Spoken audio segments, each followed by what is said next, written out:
ও দয়ার মালিক, কুদরতের নজর দিয়া দেখেন। আয় আল্লাহ, এত গরমের ভেতর আপনার বান্দারা ময়দানে হাজির।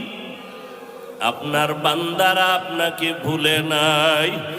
বাড়িওয়ালাদের গেট আটকায় ফেলছে, দরজা তালা লাগায় দিছে। আপনার রহমতের দরজা তো খোলা।